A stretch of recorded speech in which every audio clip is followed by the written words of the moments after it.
오늘 우리에게 주시는 하나님의 말씀은 역대하 18장 7절 말씀입니다. 이스라엘 왕이 여호사밧에게 이르되 아직도 이물라의 아들 미가야 한 사람이 있으니 그로 말미암아 여호와께 물을 수 있으나 그는 내게 대하여 좋은 일로는 예언하지 아니하고 항상 나쁜 일로만 예언하기로 내가 그를 미워하나이다 하더라. 여호사밧이 이르되 왕은 그런 말씀을 마소서 하니. 아멘. 오늘은 선한 영향력을 전하는 삶을 어떻게 살 수 있을까에 대한 성경의 지혜를 함께 나누고자 합니다. 2023년 1월의 어느 새벽, 이륙을 앞둔 델타 항공 비행기를 한 여성 승객이 탑승하게 됩니다. 그녀는 비행기 탑승하자마자 이 비행기가 안전할 수 있을까 걱정하고 불안에 떨고 있었습니다. 그리고 너무 그 불안이 깊게 다가오자 그는 몸을 떨고 눈물을 흘리기 시작합니다. 그러니까 옆에 있던 승객들이 그녀를 도와줄 길이 없을 때 플로이드라고 하는 당시에 비행기에 탑승했던 승무원이 그녀에게 친절하게 이 비행기가 조금 흔들리고 비행기가 이륙할 때 속도를 내더라도 그것은 안전한 것을 의미하니까 걱정하지 말라고 당부합니다. 그러나 불안해하는 이 여성은 그 말이 그렇게 위로가 되지 않았는지 비행기가 이륙하는 순간 그녀는 경기를 일으키고 더 극심한 불안의 표현을 하게 됩니다. 이때 플로이드라고 하는 이 승무원이 그녀 옆에 다가가 통로에 주저앉아 그녀의 손을 잡고 그러면 내가 옆에 있어 줄게요. 내가 당신을 지켜드릴게요. 그러면서 그녀가 진정될 때까지 10분 동안을 그녀 옆에 머물며 이 플로이드라고 하는 승무원의 친절 덕분에 그녀는 그 불안과 공포를 이겨내고 비행기가 안전하게 이륙하고 여행을 하게 되었다. 우리는 때로 이런 걸 경험하죠. 찰나의 아주 작은 친절이 내 주변을 따뜻하게도 만들고 한순간 작은 폭언이 우리 주변을 차갑게도 만듭니다. 이 말은 인간은 살면서 반드시 나라고 하는 존재와 상대를 통해서 영향을 주고받는 존재다. 이왕이면 우리가 누군가에게 어느 곳에 가서 선한 영향력을 주는 사람이 돼야지. 아름다운 향기를 내뿜는 사람도 있지만 악취를 내뿜고 심한 냄새를 내뿜는 사람도 있잖아요. 어떻게 해야 가정에서는 부모가 자녀에게 또는 가족들에게 서로 가정을 살리는 선한 영향력을 주고 나아가 내가 살아가는 삶의 자리에서 누군가에게 나로 인해 그들에게 좋은 에너지를 받게 해줄 수 있을까? 오늘 그런 주제와 함께 역대하 18장의 말씀을 나누려고 하는데 이스라엘 역사 이야기입니다. 이스라엘이 남과 북으로 갈라져 있을 때죠. 그래서 북이스라엘과 남유다라고 지칭을 했어요. 북이스라엘이 당시 왕이 아합 왕이었고 남유다는 여호사밧이라는 왕이 다스리고 있었습니다. 원래는 하나의 이스라엘이었지만 그들이 정치적인 이유 때문에 두 개의 나라로 나뉘어진 때의 일입니다. 그런데 이 아합 왕과 여호사밧 왕은 정치적인 결탁을 위해서 사돈 관계가 돼요. 어느 날 아합 왕이 저 유다의 여호사밧 왕에게 이런 제안을 합니다. 사돈, 우리가 일전에 원래 우리 땅이었는데 저 아람 놈들에게 빼앗긴 길리앗 라못이라는 저 지역을 다시 되찾읍시다. 내가 이번에 군사를 일으켜서 그 땅을 찾으려고 전쟁을 준비하는데 사돈도 저희와 함께 하실 거지요? 이렇게 묻습니다. 사실은 북이스라엘은 남유다에 비하면 영토나 모든 면이 훨씬 더 컸습니다. 그러니까 더 힘센 사돈이 이렇게 나오니까 여호사밧이 거절할 수가 없었겠죠. 오늘 성경에 보니까 이렇게 대답합니다. 제 군대가 사돈의 군대 아닙니까? 그러니까 사돈이 한다는데 제가 어떻게 거절하겠습니까? 뭐 그런 얘기예요. 그러면서 이 여호사밧이 한 가지 조건을 내걸어요. 전쟁에 참여는 할 건데 그래도 우리가 무작정 나가는 것보다는 하나님께 한번 물어보고 하나님이 어떻게 하기를 원하시는지 알고 가면 좋지 않겠습니까? 이런 제안을 해요. 아합이 그거 좋습니다. 당신은 신정 국가니까 신의 뜻을 묻는 것들이 굉장히 중요한 절차거든요. 그래서 아합이 여호사밧의 이야기를 듣고 신하들에게 아니 이 땅에 있는 선지자들을 다 들어오라고 해라. 그랬더니 전국 각지에서 400명의 선지자들이 몰려옵니다. 아합 왕이 내가 전쟁을 하려고 하는 이 뜻이 하나님이 정말 원하시는지 기도하고 가르쳐 달라 그랬더니 이 400명의 선지자들이 똑같은 얘기를 하는 거예요. 왕께서 준비하는 전쟁, 왕께서 하려고 하는 전쟁을 하나님 기뻐하십니다. 그러니 전쟁에 나가셔도 됩니다. 그게 하나님 뜻입니다. 이렇게 얘기를 해요. 여호사밧이 가만히 보니까 뭔가 좀 이상한 거예요. 저 400명이 마치 왕을 위해서 똑같이 짜고 들어온 것처럼 얘기를 하니까 수상쩍다 생각한 여호사밧 왕이 아합 왕에게 이렇게 얘기를 합니다. 사돈, 아니 저런 사람들 말고 목에 칼이 들어와도 하나님의 그 이야기를 진짜로 얘기하는 선지자 말을 들어야 되지 않겠습니까? 이 나라에 그런 사람은 없습니까? 그랬더니 아합이 한숨을 내쉬며 모든 사람들이 좋아하는 진짜 선지자가 한 명 있습니다. 미가야라고 하는 선지자인데 사실 저는 그 사람을 별로 좋아하지 않습니다. 내가 뭘 하려고만 하면 한 번도 내가 하려고 하는 일에 동의를 하거나 내 편이 되어주지 않는 선지자입니다. 그런데 사람들은 그를 존경하고 좋아하는데 그 사람 하나 남았는데 어떻게 할까요? 여호사밧이 그런 사람의 얘기를 들어봐야 됩니다. 그래서 여호사밧이 원하는 미가야 선지자가 들어오게 됩니다. 똑같은 내용을 가지고 하나님 앞에 기도해 보라고 했더니 미가야가 뭐라고 말을 하느냐? 이 전쟁 하나님이 원하지 않습니다. 왕들의 욕심이고 당신의 생각이지 하나님은 이 전쟁을 원하지 않습니다. 만약에 하나님이 원하지 않는 이 전쟁을 강행하면 왕은 전쟁에서 전사하고 말 것입니다. 이 말을 들은 아합은 너무나 기분이 나쁜 거예요. 이미 자기는 전쟁을 완벽하게 준비하고 그 땅을 차지하기 위한 만반의 준비를 다 하고 있는데 조금 전에 400명의 다른 선지자들은 들어와서 다 자기를 지지해 주는데 이 미가야 선지자는 안 된다고 말하고 자기가 죽는다고까지 얘기하니 자기를 인정해 주지 않고 저주한다는 거에 대해서 너무 언짢은 거예요.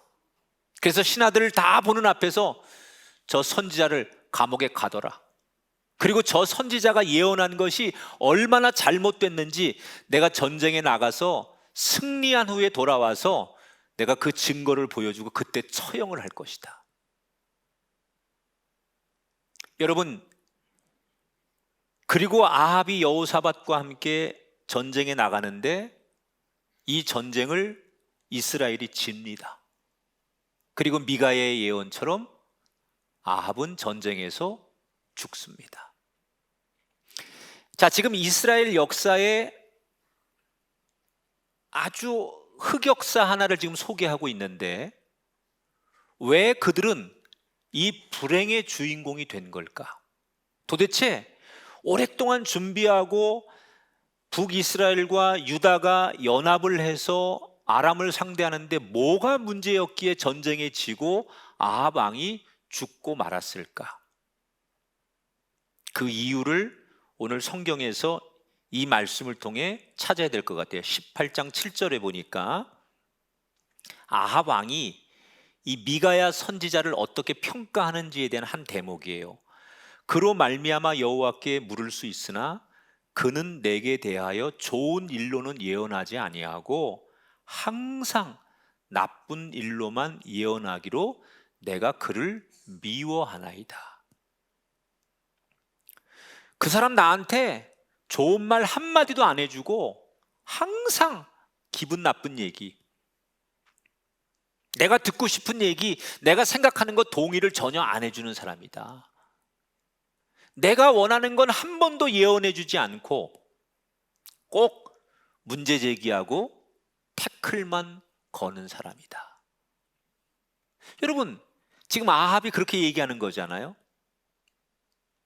그럼 이거는 아합의 입장에서 아합이라는 사람이 어떤 사람인가를 보여주는 건데, 아합은 어떤 사람입니까?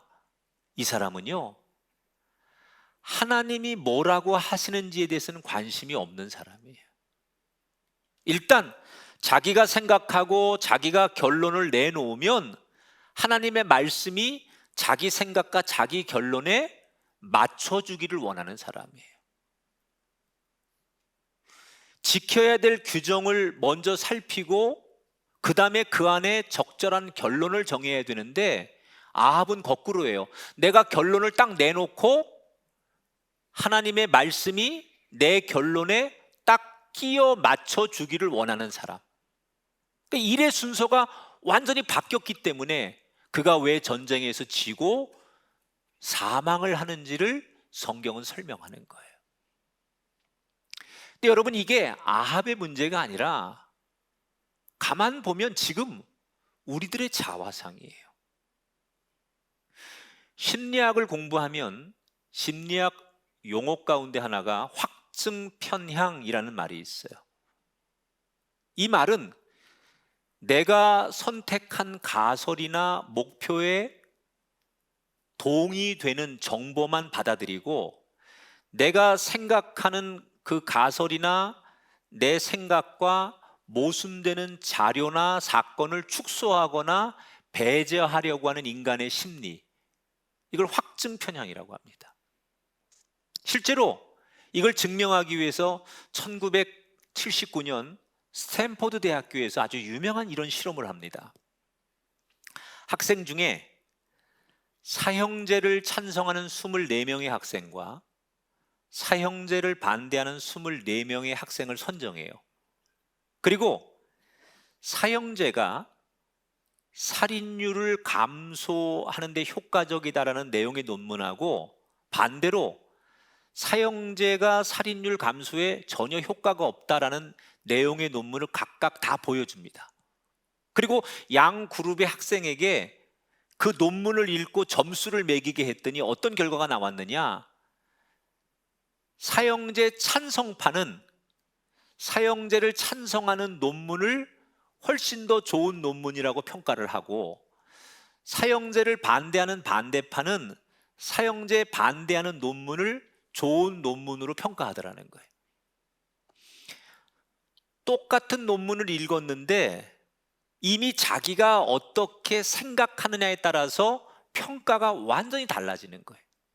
그리고 더 중요한 건 그 논문을 본 뒤에 그 사람들의 태도가 이전보다 훨씬 더 자기 생각과 함께 극단적으로 변하더라. 그러니까 사람이 자기가 한번 가지고 있는 선입관, 자기가 가지고 있는 생각들을 가지고 그것을 점점 합리화하려고 하는 인간의 심리가 있다는 거예요.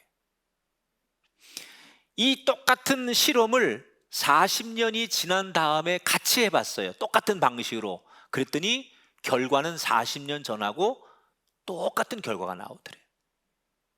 그러니까 예나 지금이나 뭐 옛날 사람만 그런 게 아니라 지금 현대인들도 모든 인간은 심리적으로 내가 정한 입장에서 세상을 보고 내가 생각하는 대로 남의 말을 해석하는 경향들이 있다는 거예요.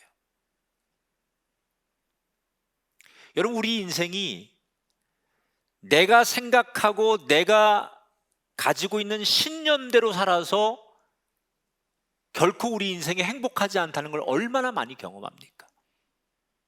때로는 사람들이 신념과 신앙을 헷갈려 합니다. 사람이 어떤 삶에 있어서 자기의 철학과 생각을 갖는 거 신념이라고 말하지만, 신념이 있다고 해서 그가 믿음이 좋고 그것이 신앙과 같은 연장선상이라고 생각하면 곤란합니다. 저는 개인적으로 신념과 신앙은 구분해야 된다.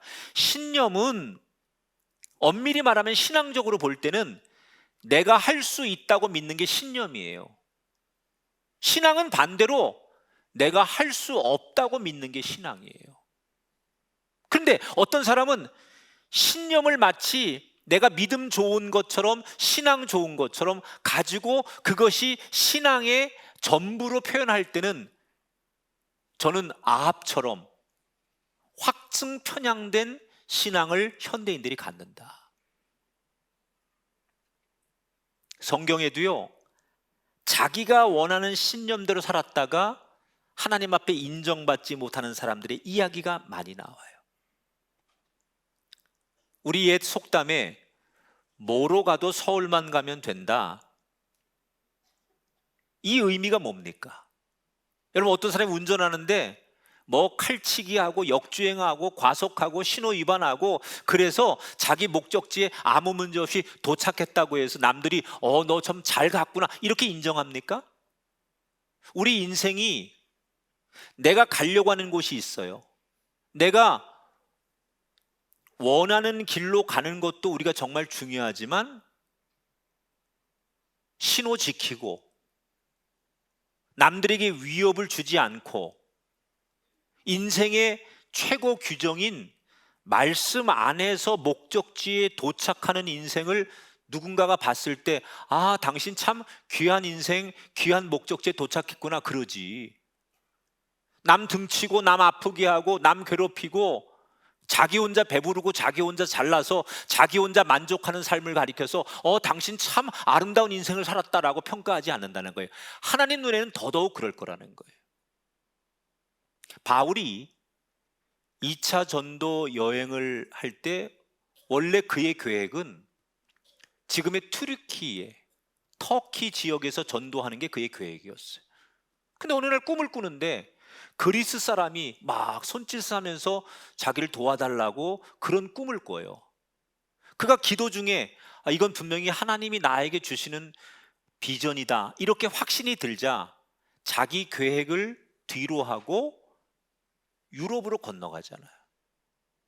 그랬더니 자기 계획을 내려놓고 하나님 뜻에 자기의 인생을 맡겼더니 그는 결국은 더 넓은 곳에서 인류 역사상 가장 선한 영향력을 끼치는 인생이 되는 거예요. 저는 여러분에게 꿈은 가지라고 말씀드리고 싶어요. 그러나 너무 여러분이 그 꿈에 몰입한 나머지 말씀을 거기에 맞추려고 해서는 안 된다. 오히려 반대로 말씀에 따라서 내 꿈이 생기고 말씀에 따라서 길을 정하고 말씀에 따라서 목표가 선정되는 사람이 돼야지, 내가 목표를 설정하고 내가 꿈을 갖고 내가 계획을 다 만들어 놓고 말씀이 내 생각에 동의해 주기를 바라는 기도, 그것을 동의해 주기를 바라는 하나님을 믿는 믿음이라면 그거는 건강한 믿음이 아니라는 거예요.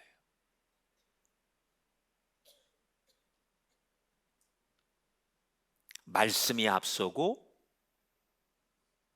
말씀을 따라가는 인생, 결정한 후의 확인이 아니라 이미 결정하기 전에 말씀이 기준이 돼야 된다.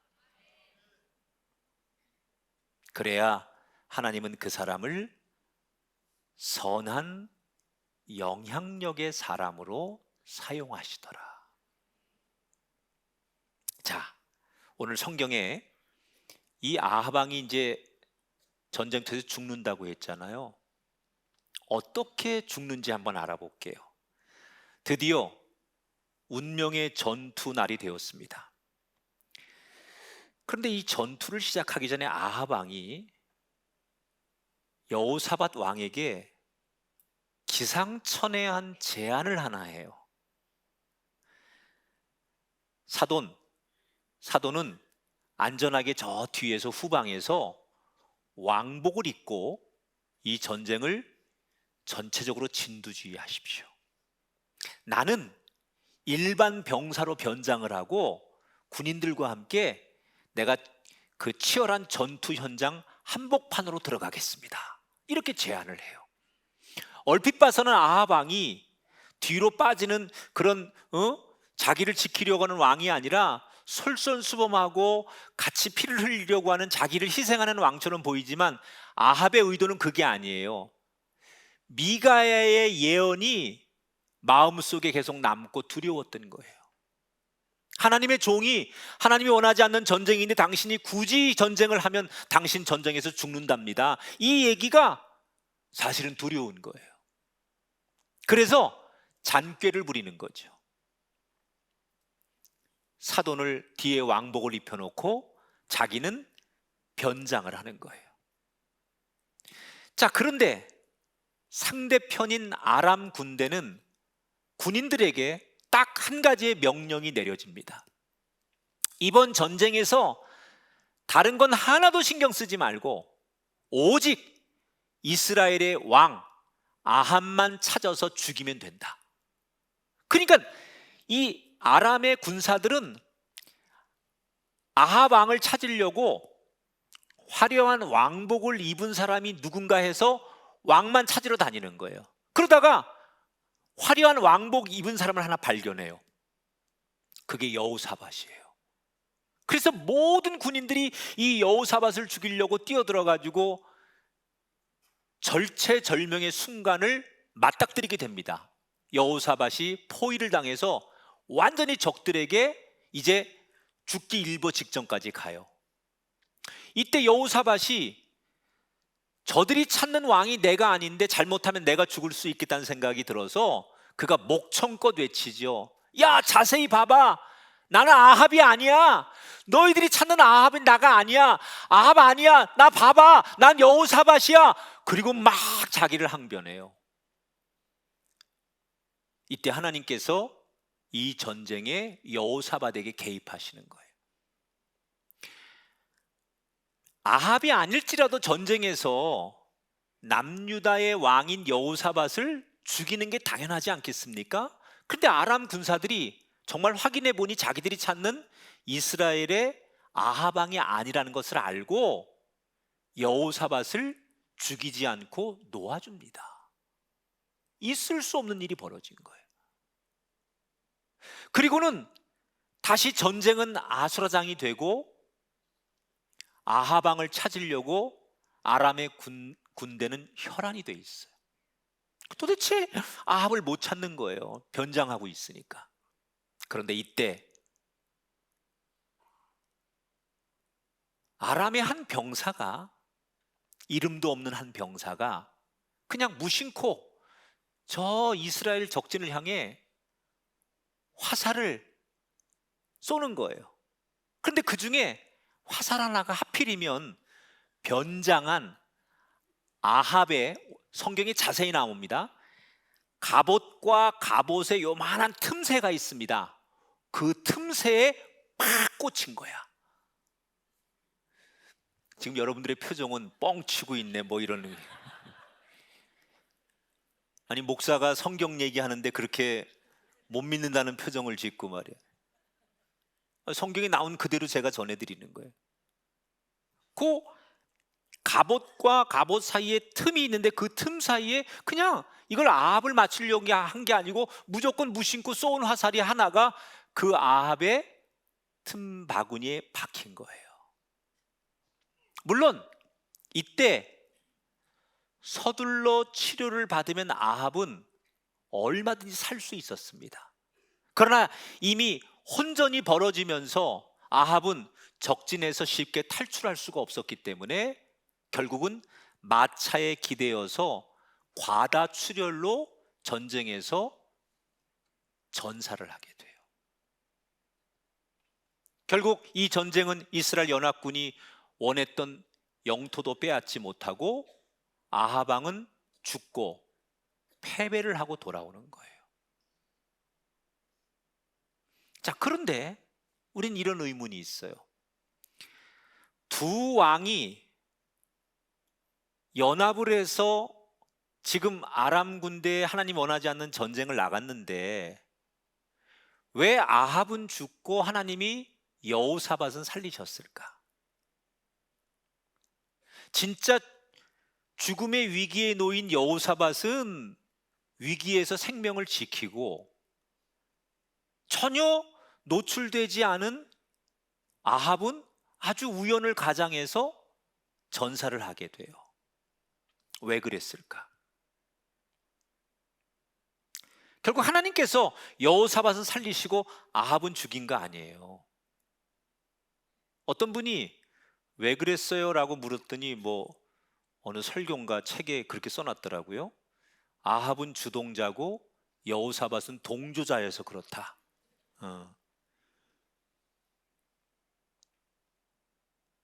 말도 안 되는 얘기죠.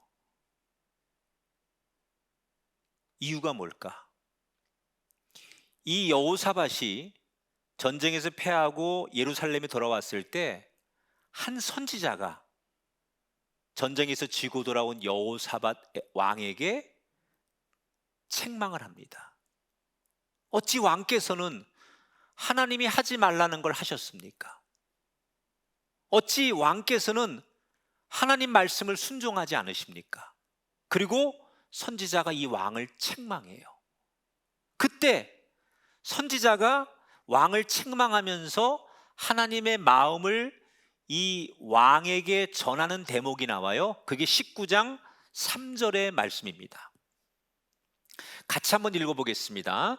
그러나 왕에게는 선한 일도 있으니 이는 왕이 아세라 목상들을 이 땅에서 없애고 마음을 기울여 하나님을 찾으심이니이다. 자, 이게 무슨 말이냐?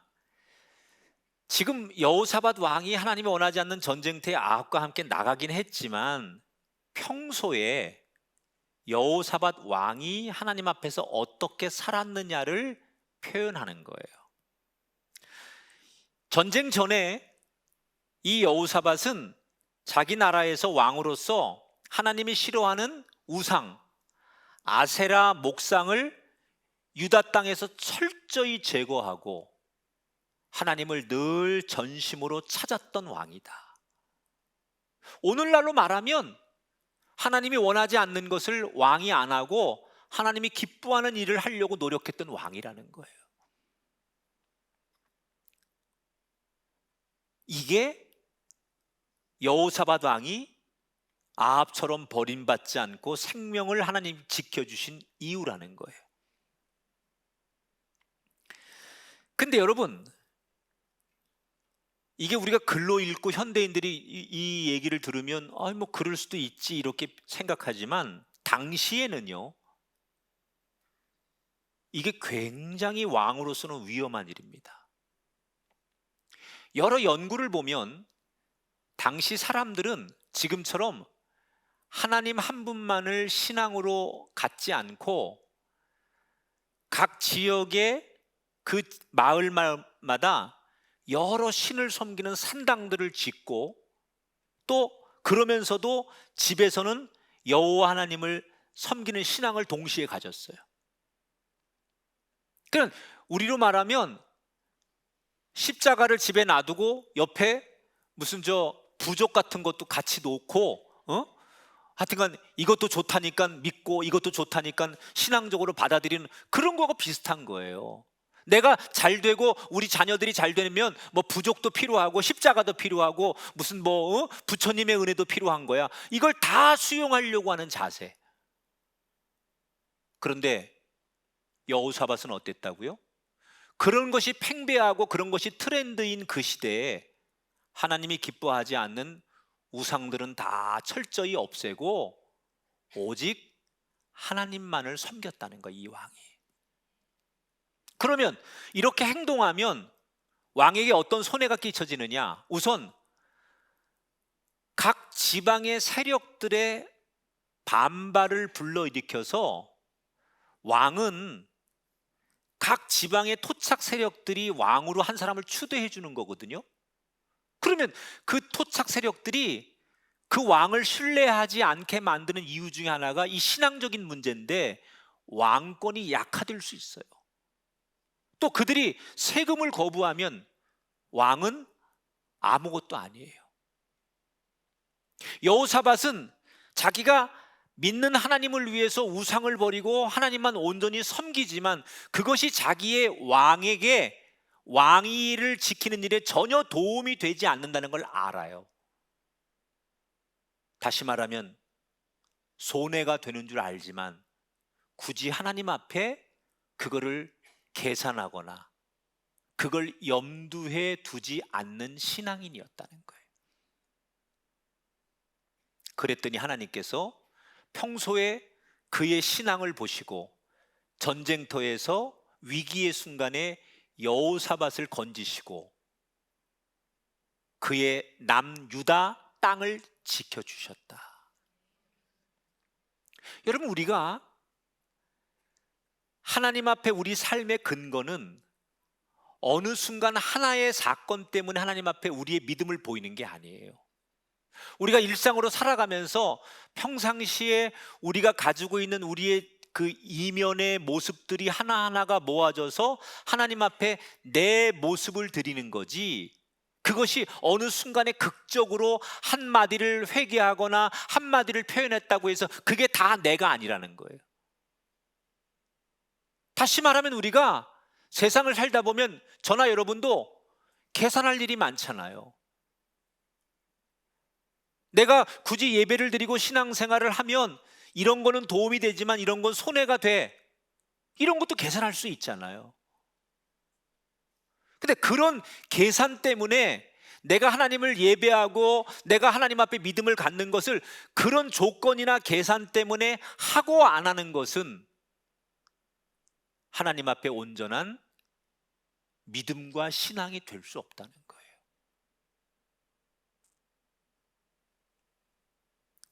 여러분, 믿음 생활하는 거 눈치 보이십니까? 보이겠죠. 하다못해 뭐 어디 가서 음식을 먹고 회식을 해도 신앙인들은 조심스럽잖아요. 여러 가지 가족들이 모여도 주변 사람들이 모여도 신앙생활하면 눈치가 보여요. 여호사밧도 마찬가지예요. 지방의 토착 세력들, 또 뭐 아합의 눈치, 이렇게 눈치 볼 일이 많았지만 그가 평소에 어떻게 합니까? 그럼에도 불구하고 악착같이 하나님을 예배하고 악착같이 눈치 볼 상황에서도 하나님을 바라봤다는 거예요. 저는 그게 진짜 예배라고 생각해요. 하나님이 저와 여러분의 형편을 모르시겠습니까? 다 알아요. 아유, 그래, 네가 지금 네 가정, 네 경제적인 문제, 네가 그렇게 눈물 흘리는 그 이유 하나님은 다 알아요. 그런데 그럼에도 불구하고 그런 걸 계산하지 않고 그런 상황에 함몰되지 않고 그럼에도 불구하고 오늘도 악착같이 나와서 그 무거운 입술로 입을 벌려 하나님을 찬양하고 그 무거운 발걸음으로 이 예배당을 지키는 그 악착같이 예배드리는 그 모습을 보시면서 하나님은 여호사밧에게 보이셨던 마음을 주시는 거예요. 그럼에도 불구하고 악착같이 예배하는 사람,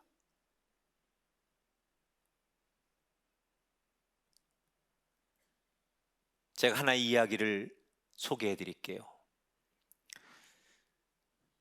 1946년 미국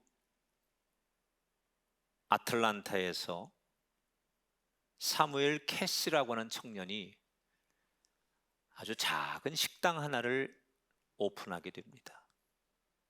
자기 동생하고 함께 창업을 했는데 두 형제가 처음부터 결심한 게 있었어요. 우리 앞으로 무슨 일이 있어도 주일에는 예배를 위해서 식당 문을 닫자. 두 형제가 그렇게 약속을 해요. 그것은 어릴 때부터 배웠던 부모님들이나 가족들에게 배웠던 신앙의 영향을 받아서 두 형제가 조그만 변변치 않은 식당 문을 열면서 그걸 서로 약속하는 거예요. 그런데 몇 년 뒤 동생이 사고로 죽게 돼요.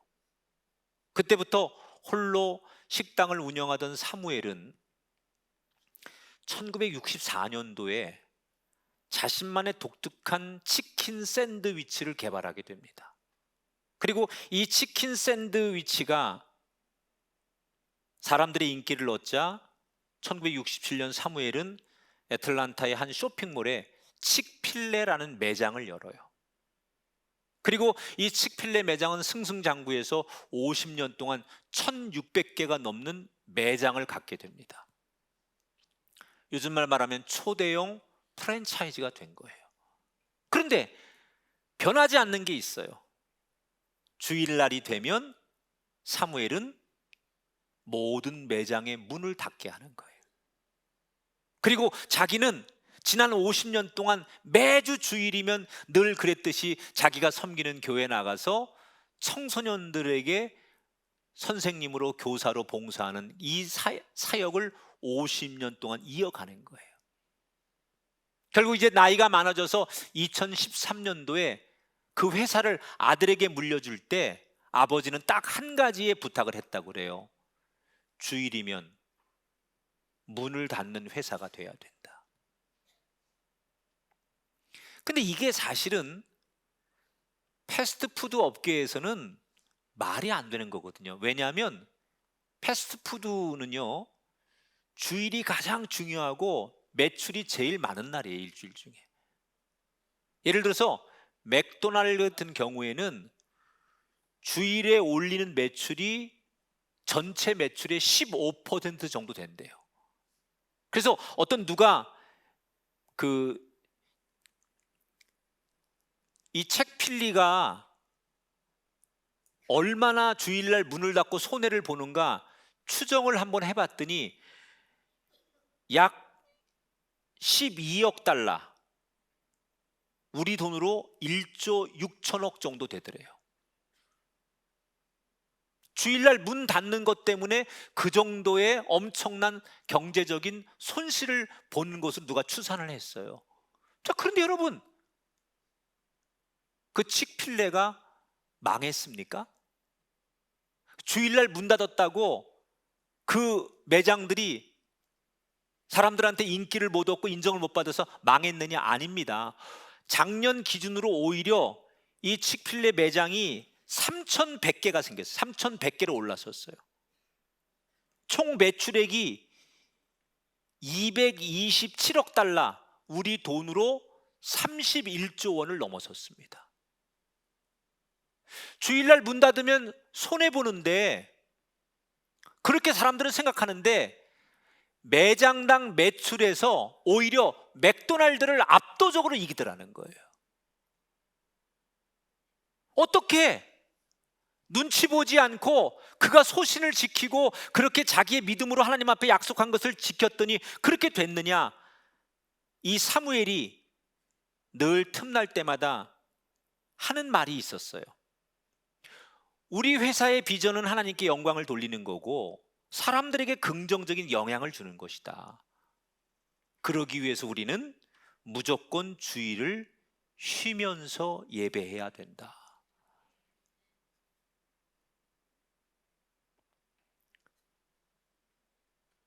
제가 믿는 하나님은 이런 사람, 이런 기업, 이런 단체는 반드시 도와주십니다.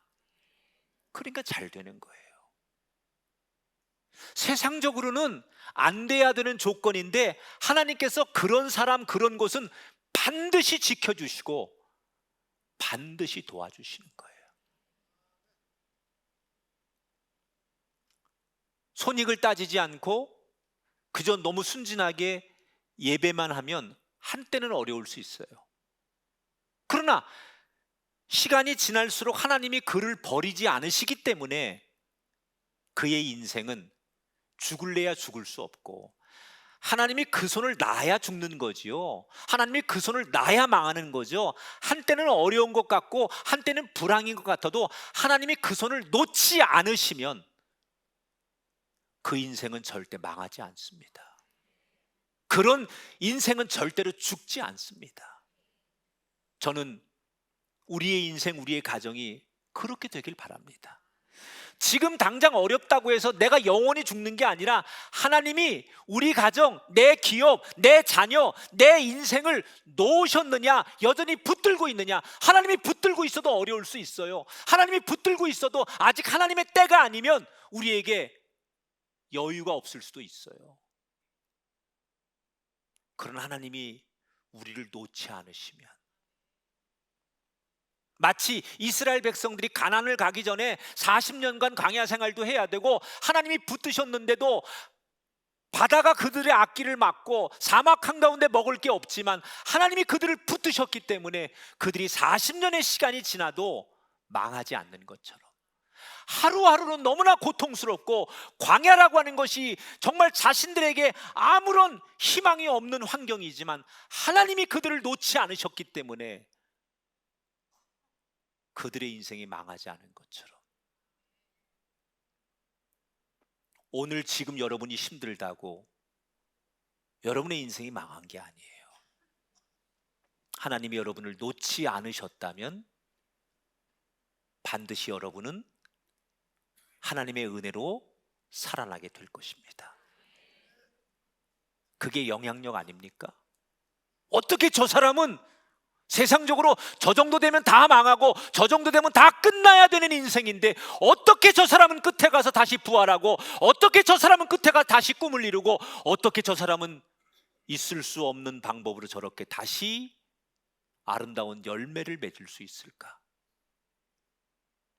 그 과정과 결과를 보여주는 게 선한 영향력입니다. 최근 경영학에서는 일을 정말 잘하는 사람들의 루틴으로 나오고 있는 영어 알파벳이 있어요. MIT인데 Most Important Task라는 말인데요, 이 말은 더 중요한 일을 잘 골라서 먼저 처리하는 사람이 일도 잘하고 자기 회사도 살리더라.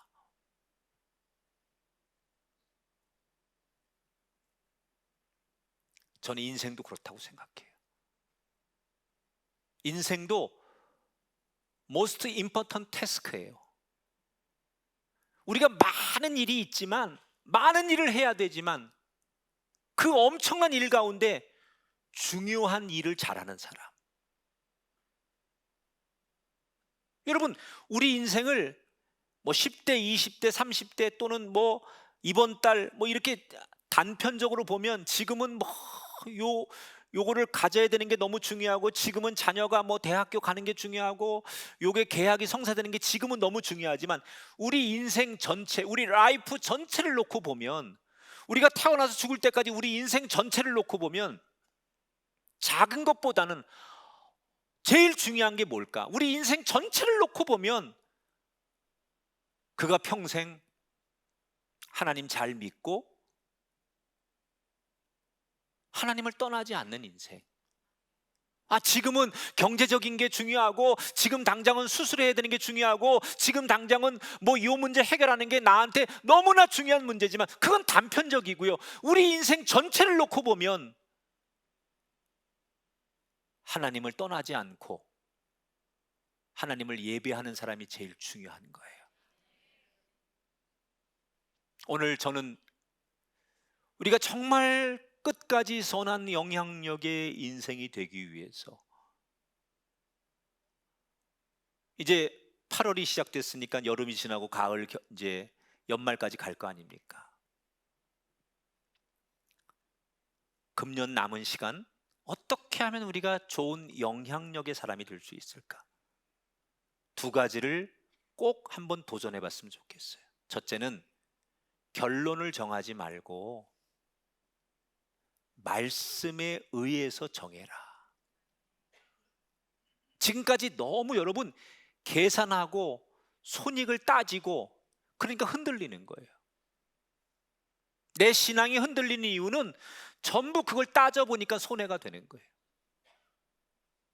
시간이 없다, 여건이 안 된다, 이런 상황이기 때문에 그렇다. 그게 다 뭐죠? 여러분의 손익 계산서예요. 온전한 예배라는 것은 내 손익의 계산에 의해서가 아니라 그거와 상관없이 드리는 예배를 온전한 예배라고 하는 거예요. 하나님은 그런 사람에게 시대를 맡기고 그런 사람에게 하나님의 꿈을 나누어 주십니다.